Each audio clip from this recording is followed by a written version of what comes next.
പശ്ചിമഘട്ടത്തിൻ്റെ മഞ്ഞുമൂടിയ മലനിരകളിലൂടെയാണ് നെല്ലിയാമ്പതി എന്ന സ്ഥലം സ്ഥിതി ചെയ്യുന്നത്. പാലക്കാട് ജില്ലയിൽ മനോഹരമായ മലനിരയിൽ സ്ഥിതി ചെയ്യുന്ന ഈ സ്ഥലം എന്നും സഞ്ചാരികൾക്കൊരു സ്വർഗമാണ്. ഈ കാണുന്ന തേയിലത്തോട്ടത്തിൻ്റെ ഇടയിലൂടെ നടക്കുമ്പോൾ മനസ്സിനെന്നും ഒരു കുളിർമ തന്നെയാണ്. എടുക്കുമ്പോൾ ഈ സാധനമൊന്നും വരാൻ പാടില്ല. ഇതിനെ തെങ്കാമ്പെന്ന് പറയും. ഈ സാധനം വരാൻ പാടില്ല.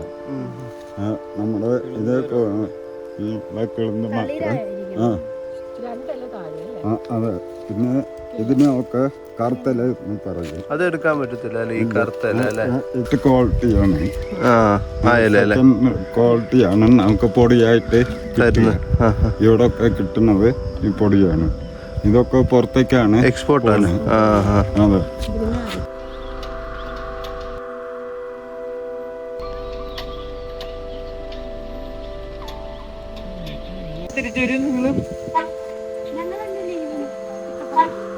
തിരിച്ചു വരും. വൈകുന്നേരം ആകുമ്പോ വരില്ല. നാളെ വരുള്ളൂ. നാളെ വരില്ല. യാതൊരു പരിചയമില്ലാത്ത ഞങ്ങൾക്ക് കുറച്ച് കാട്ടുഞാവൽ തന്നിട്ട് അവർ മടങ്ങി. ഇവിടെ വരുന്ന സഞ്ചാരികൾക്ക് കാട്ടിലൂടെ ജീപ്പ് സവാരി ലഭ്യമാണ്. കാടിൻ്റെ കാനനപാതയിലൂടെ ഒരു യാത്ര, മൃഗങ്ങളെയും പക്ഷികളെയും കണ്ട് ഒരു മനോഹരമായ യാത്ര നിങ്ങൾക്ക് അതിവിടെ സാധ്യമാണ്. ഞങ്ങൾ നിന്നത് കാട്ടിൻ്റെ നടുവിലുള്ള ഒരു ചെറിയ കോട്ടേജിലാണ്. ഇവിടെയാണെങ്കിൽ ചുറ്റും മരങ്ങളും വലിയ പച്ചപ്പുമാണ്. മൃഗങ്ങളുടെ ശബ്ദവും കാറ്റിൻ്റെ ഈണവും എല്ലാം കേട്ട് ഞങ്ങളിവിടെ ഒരു ദിവസം താമസിച്ചു. മനോഹരമായ കാഴ്ചകൾ കണ്ട് ഒരു ദിവസം.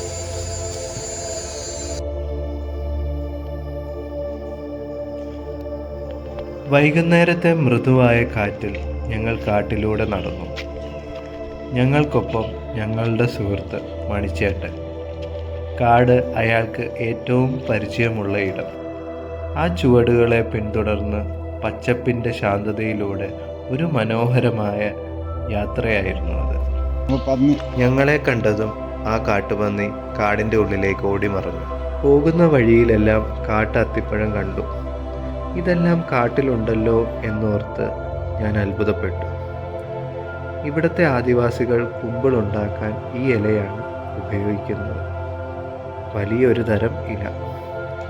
ഈ കാണുന്നത് കാട്ടുകറിവേപ്പിലയാണ്. ഇത് നമുക്ക് കറി വെക്കാൻ ഇടാൻ സാധ്യമല്ല.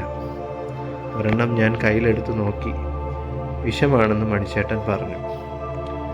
പോകുന്ന വഴിയിലെല്ലാം കാട്ടുഞാവൽ ഇങ്ങനെ കിടക്കുന്നത് കാണാം. നമ്മുടെ നാട്ടിലുള്ള ഞാവൽപ്പഴത്തിനേക്കാളും ചെറുതാണിവ. ഇത് കരടി ചെയ്ത വേലയാണ്. ചെറിയ പ്രാണിയെയും ചെതലുകളെ എടുക്കാനാണ് ഇങ്ങനെ ചെയ്യുന്നത്. ഞങ്ങളുടെ യാത്ര തുടർന്നു. ഒരു മനോഹരമായ കാഴ്ച കാണിക്കാമെന്ന് മണിച്ചേട്ടൻ പറഞ്ഞു. ദുർഘടമായ യാത്ര. ഒരു മലയുടെ ചരിവിലൂടെയാണ് ഞങ്ങൾ പോകുന്നത്. വലിയ കയറ്റമാണ്. ഇതുവഴിയെല്ലാം കാട്ടുമൃഗങ്ങൾ വരുമെന്ന് മണിച്ചേട്ടൻ പറഞ്ഞു.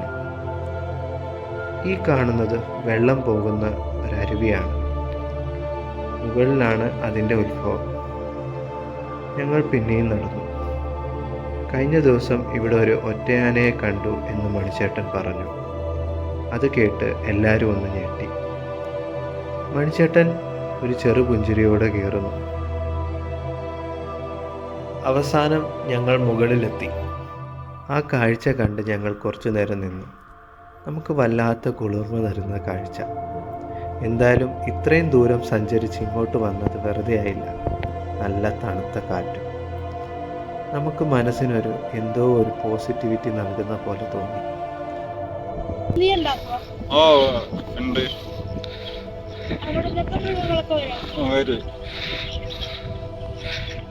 ഇത് ഫുൾ കാടാണ്, ഫോറസ്റ്റ് ആണ്, മൊത്തം ടൈഗർ റിസർവ്.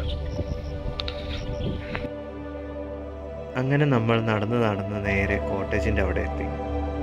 മണിച്ചേട്ടൻ എന്തോ പറയുന്നുണ്ട്. അപ്പോൾ ഇവിടെയൊക്കെ ആന വരുന്നതാണ്. ഈ പ്രോപ്പർട്ടിയുടെ അടുത്തൊക്കെ, ഈ കിച്ചണിൻ്റെ അവിടെയൊക്കെ. ഈ കാണുന്ന കിച്ചണാണ്.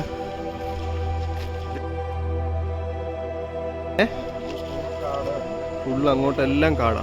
ഞങ്ങൾ വന്നു കഴിഞ്ഞപ്പോഴാണ് കാണുന്നത് അൽത്തുവിൻ്റെ കാലിൽ ഒരട്ട. അത് കുറേ നേരം ഇരുന്നെന്ന് തോന്നുന്നു. കുറേ ചോര കുടിച്ചിട്ടുണ്ട്. അവനാകെ പേടി. അങ്ങനെ അവസാനം ഞങ്ങൾ അതിനെ ഒരു സ്പ്രേ ഉപയോഗിച്ച് അടിച്ച് താഴോട്ടിട്ടു. ലൈറ്റ് ഇട്ട് കത്തിക്കാനാണ് ഞങ്ങൾ നോക്കുന്നത്. അത് വിജയകരമായി.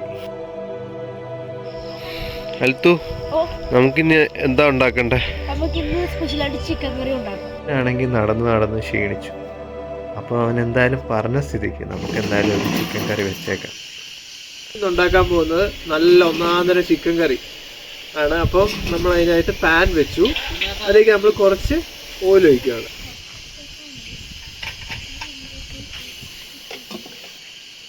ഇതിലേക്ക് നല്ല സവോളയും വെളുത്തുള്ളി, ഇഞ്ചി, തക്കാളി, ഇത് കുറച്ച് കുരുമുളകില്ല, പച്ചക്കുരുമുളക്, അതും അരച്ച് ചേർക്കുക. അപ്പോൾ നല്ല ടേസ്റ്റ് ആയിരിക്കും.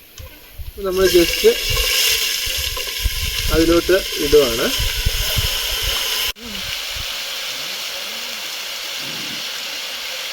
നന്നായിട്ടൊന്ന് ഇളക്കി കൊടുക്കുക.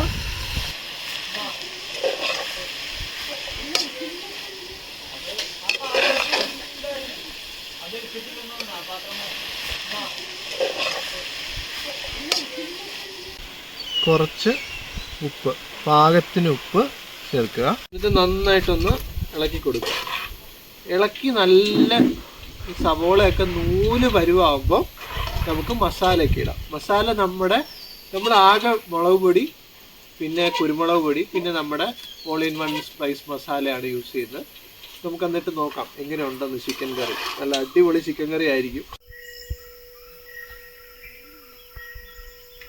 അപ്പം നമ്മൾ ഇതിൻ്റെ അകത്ത് മെയിനായിട്ട് ഇടുന്നത് ആദ്യം കുറച്ച് തൈരിടാം.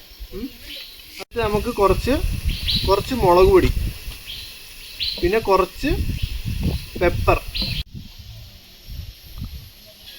ഈ ചിക്കൻ കറിക്കകത്താണെങ്കിലും നമ്മുടെ മെയിൻ ഇൻഗ്രീഡിയൻ്റ് ആയിട്ടുള്ളത് നമ്മുടെ സ്പെഷ്യൽ കൂട്ടാണ്. അപ്പോൾ അതാണ് ഇതിൻ്റെ അകത്ത് മെയിനായിട്ടുള്ള ഇൻഗ്രീഡിയൻറ്റ്. അപ്പം നമുക്കിതൊരു 3 to 4 ടീസ്പൂണിന് നമുക്ക് ഇടാം. അത് ഏകദേശം കണക്കാണ്. നമുക്കപ്പം ഈ ഒരു ലെവലിൽ ഇട്ട് നന്നായിട്ടൊന്ന് വഴട്ടാം.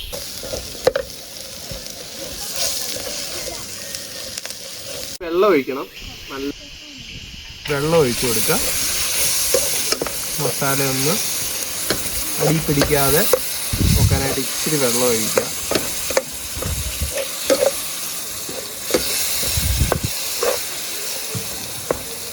നല്ല ചാറ് വേണമല്ലോ, നമുക്ക് ഇച്ചിരി വെള്ളം ഒഴിക്കുക.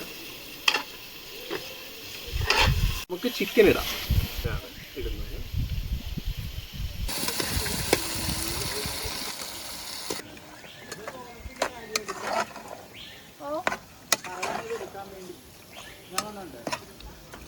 നല്ല തിളച്ച് വരുന്നുണ്ട് ചിക്കൻ. നല്ല സൂപ്പറായിട്ട് തിളച്ച് വരുന്നുണ്ട്. അപ്പോൾ ഒരു മീഡിയം ഫ്ലെയിമിൽ ഒരു 15 മിനിറ്റ്സ് നമുക്ക് വെക്കാം. മൂടി വെക്കാം. എന്നിട്ട് ഒന്ന് നോക്കാം. ഓക്കെ,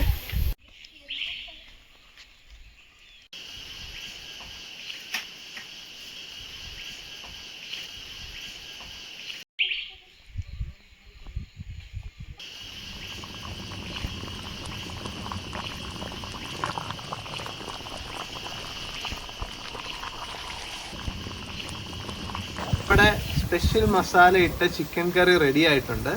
നമുക്ക് എന്തായാലും അൽത്തുവിനെ വിളിച്ച് ഒന്ന് ടേസ്റ്റ് ചെയ്ത് നോക്കാം.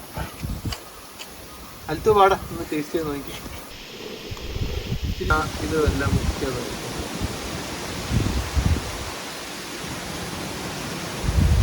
എങ്ങനെയുണ്ട്? ഫ്ലേവർ ഒക്കെ അടിപൊളിയാണ്. മസാല ചിക്കൻ കറി നല്ല ഇഷ്ടപ്പെട്ടിട്ടുണ്ട്.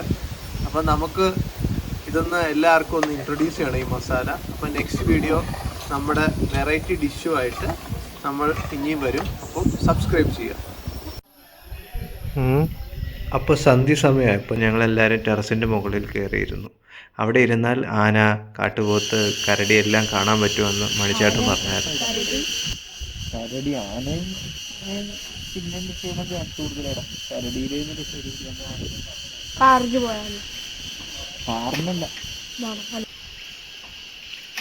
അതിലൊരു ടോർച്ചും ഉണ്ട്. ടോർച്ച് നല്ല പവർഫുൾ ആയിട്ടുള്ള ഒരു ടോർച്ചാണ്.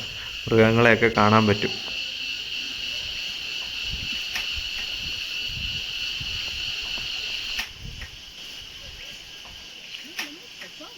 അങ്ങനെ ഞങ്ങൾ കുറേ നേരം നോക്കിയിരുന്നു. രാത്രി കുറേ നേരം നോക്കിയിരുന്നപ്പം താണ്ടെ ഒരു കരിങ്കുരങ്ങ് മോളിൽ ഇരിക്കുന്നത് കണ്ടു. അത് വീഡിയോയിൽ അങ്ങനെ ക്ലിയർ ആയിട്ട് കാണത്തില്ല. എന്നിട്ട് നോക്കിയിരിക്കുമ്പോൾ കാട്ടുപോത്ത്, ഒരു വലിയ സൈസുള്ള കാട്ടുപോത്ത്. അതാണെങ്കിൽ അനങ്ങാതെ ഇരിക്കുവാണ്. അതിൻ്റെ ഒരു കുഞ്ഞുണ്ടായിരുന്നു, അതിനെ കാണാൻ പറ്റത്തില്ല. ഒരു ചെറിയ കുട്ടിയുണ്ട്, അത് അകത്തോട്ട് കയറിപ്പോയി. ക്യാമറയിൽ കിട്ടിയില്ല.